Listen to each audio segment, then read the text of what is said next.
Hello, my name is Jakob, and I'm doing this pop-up.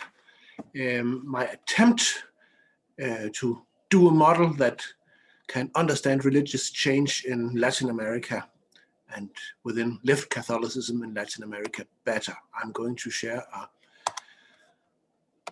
PowerPoint with you from the very beginning. And as I said, it is an attempt where I will explore how the varying forms of lived Catholicism in Latin America reflect a reality of mixed modernities, described as Tiempos Mixtos by a Uruguayan intellectual called Valdo Ansaldi, where we have elements of pre-modern, modern, and late modern worldviews that are intertwined in ways very different from those of the North Atlantic West.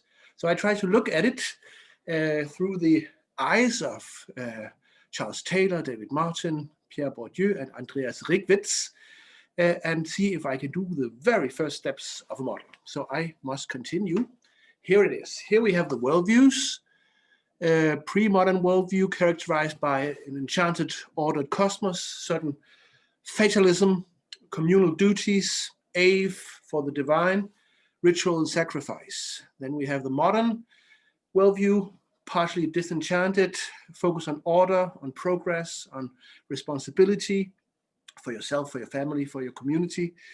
And then we have the late modern with a focus on authenticity, freedom, self-fulfillment, identity, and rights. And then we have the classes on the other side, the popular classes.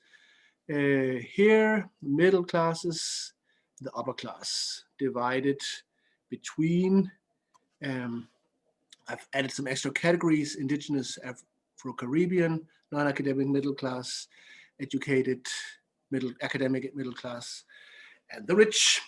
So let's see, traditionally the popular classes, we had popular Catholicism, which has, with Bourdieu, a magic outlook. It's a manipulative, enchanted worldview.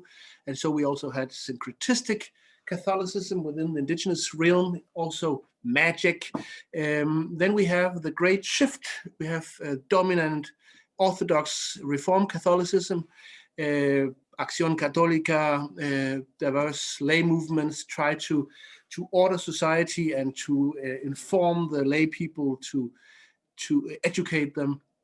And then we have, of course, among the educated, we had a laïcité, and among the upper class, those who wanted to in the French tradition, were against the church.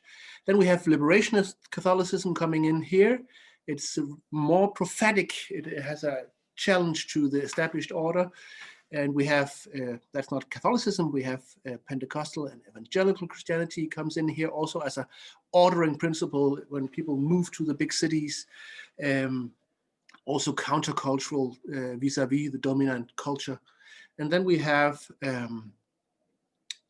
here, also among the upper classes, typically Opus Dei as a religious tradition, which is both priestly and prophetic in the sense that it also wants to challenge the establishment, but from an upper class perspective.